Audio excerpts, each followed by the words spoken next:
झूठ पर झूठ बोलने की आदत बन जाती है। अध्यक्ष महोदय, मुझे बोलने दीजिए, आप बाद में बोल देना। ये हकीकत है, this is going to happen, let me tell you, ये आने वाले समय में होगा। और गारंटी करते करते आप सत्ता में आए और वही गारंटी करते आप सत्ता से बाहर जाएंगे। और मुझे लगता है हालात ऐसे बन रहे हैं कि जल्दी होगा। अधिकांश योजनाएं, मैं आपको कहूं, अगर मैं एक कॉलों में जाऊंगा तो उसमें अधिकांश योजनाएं तो वो योजनाएं हैं जिससे प्रदेश का काम चल रहा है, विकास चल रहा है, वो सारी केंद्र की। चलो अब थोड़ा 1 महीने का, अब इतना जल्दी मत तंग करो इनको। तो अब तो ये मालूम पड़ा है कि 30, अब तो यहाँ तक बात आई कि 20% जो है लास्ट पे ड्रॉन जो है वो पेंशन। आप कब तक झूठ बोलोगे? पहले भी जनता को ठगा आपने और अब फिर जनता को ठग रहे। अधिकांश योजनाएं, मैं आपको कहूं, मैं अगर मैं एक कॉलों में जाऊंगा तो उसमें अधिकांश योजनाएं तो वो योजनाएं हैं जिससे प्रदेश का काम चल रहा है, विकास चल रहा है, वो सारी केंद्र की।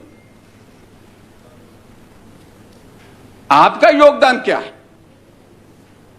अगर 14,000 करोड़ रुपए 14 महीने में आपने ऋण ले लिया तो ऋण विकास के लिए कहां लग रहा है? सड़कें बंद, पुल बंद, हॉस्पिटल बंद और स्कूल बंद, कॉलेज बंद, यूनिवर्सिटी बंद, सब जगह ठप पड़ा। हम लेते थे ऋण 4 महीने बाद देते, 5 महीने बाद देते थे, यहां हर महीने ऋण लिए जाते। और जब हम ऋण लेते थे तो सड़कों का काम होता था, पुलों का काम होता था, प्रदेश में हर जगह विकास होता था। आज ऋण लिया जा रहा है लेकिन विकास बंद पड़ा है। हम अपने कांग्रेस के भी मित्रों से पूछते हैं, भाई कैसे चल रहा है? बहुत बुरा हाल है, बोलते काम नहीं हो रहा है। तो क्या हो क्या रहा है? अध्यक्ष महोदय, बहुत विचित्र परिस्थिति है ये।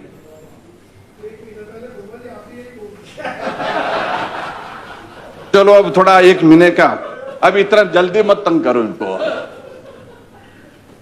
अध्यक्ष महोदय, बहुत शोर डाला था आपने कि हिमाचल प्रदेश में हम तो कर्मचारी हितैषी है। ठीक है, एक ओपीएस का एक इमोशनल इशू था, कर्मचारियों का भावनात्मक मुद्दा था, जिस मुद्दे को लेकर के हमने भी हमने कहा था हम विचार करेंगे। प्रदेश की आर्थिक परिस्थिति के ध्यान में रखते हुए क्या किया जा सकता है, रास्ता निकालेंगे। लेकिन आपने कहा कि कैबिनेट की पहली बैठक में ओपीएस लागू होगा, ओपीएस लागू होगा। ओपीएस आपने लागू किया, लेकिन उसके बाद क्या ये सत्य नहीं है कि फाइल घूम रही कि ओपीएस के तहत तो प्रोविजन यह है कि जो लास्ट पे ड्रॉन है उसका 50% आपको पेंशन के रूप में देना होगा।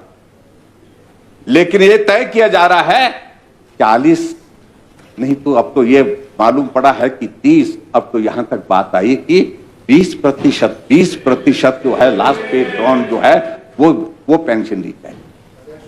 अध्यक्ष महोदय, मुझे बोलने दीजिए, आप बाद में बोल देना।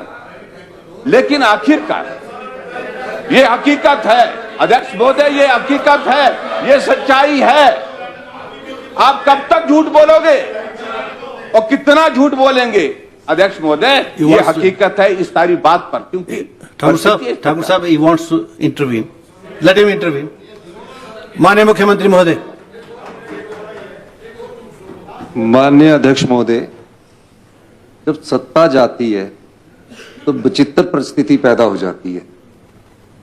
झूठ पर झूठ बोलने की आदत बन जाती है और इसमें पहले भी जनता को ठगा आपने और अब फिर जनता को ठग रहे। ओपीएस के मामले में कह रहे हैं कि हमारी फाइल चल रही है 40%, मैंने अखबार में भी पढ़ा, आज पता नहीं किस अखबार में था, 30%, 20%। हमारी सरकार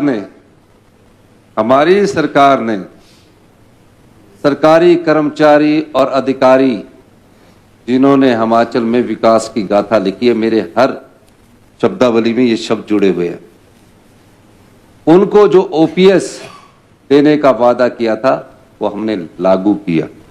तकरीबन 4,500 लोग जो ओल्ड पेंशन स्कीम के तहत पेंशन पा रहे हैं और ये ओपीएस लागू होने के बाद किया गया है। कोई पेंशन में कोई कटौती नहीं की गई, लेकिन इसी तरह जनता को ठगना है और इस प्रकार की बयानबाजी करनी है और लोगों का ध्यान करना है। सरकार के 1 साल के कार्यों से विचलित है, इस प्रकार की बात करके इन लोगों का ध्यान आकर्षित करना चाहते हैं। मैं माननीय प्रतिपक्ष के नेता 5 साल मुख्यमंत्री रहे हैं, इस शब्द को एक्सपंज किया जाए। आंकड़ों और अफवाहों के अभाव पर जनता को ठगने का काम कर रहे हैं। तो मेरा ये रहेगा कि आप इस चीज को ध्यान में रखिए माननीय प्रतिपक्ष के नेताजी, कि आप जो बोले कुछ कागज और तथ्य जरूर लाया करें। ये तथ्य आप जो बोले लोन के मामले में कुछ कागज तथ्य रखेंगे, जनता को भी सुविधा होगी, विपक्ष को भी सुविधा होगी, सत्ता पक्ष को भी सुविधा होगी। ठीक है, तनाव रहता है आपकी कुर्सी पर, तो उस तनाव को थोड़ा आराम से रिलैक्स कीजिए, और कोई फैक्ट्स आपके पास नहीं होता और आप ठगने के लिए अलावा और कोई काम आपके पास नहीं है। धन्यवाद। मान्य सदस्य श्री जयराम ठाकुर जी, नेता प्रतिपक्ष। हमारे अध्यक्ष महोदय, अखबारों में खबर फाइल मूव हुई, लेकिन आज मुख्यमंत्री जी कह रहे हैं, इतने दिनों के बाद कह रहे, क्या सरकार की ओर से यह दायित्व तो नहीं बढ़ता था कि उस खबर का आप खंडन करते? यह हकीकत है, this is going to happen, let me tell you, ये आने वाले समय में होगा जो आप करने जा रहे हैं। और दूसरी अध्यक्ष महोदय, ये जो ये ठगना ठगाना ना, ये मेहरबानी करके बंद करिए। लोग ठगे गए, अनुभव कर रहे हैं, अब मालूम पड़ेगा आने वाले समय। अध्यक्ष महोदय, और मैं अगर बात में कर्मचारियों की ही बात, तो मैं आगे बढ़कर के बात करता हूं। आपने 1 साल के कार्यकाल कर्मचारियों को क्या दिया? मैं शब्दों का इस्तेमाल नहीं करना चाहता हूं, वो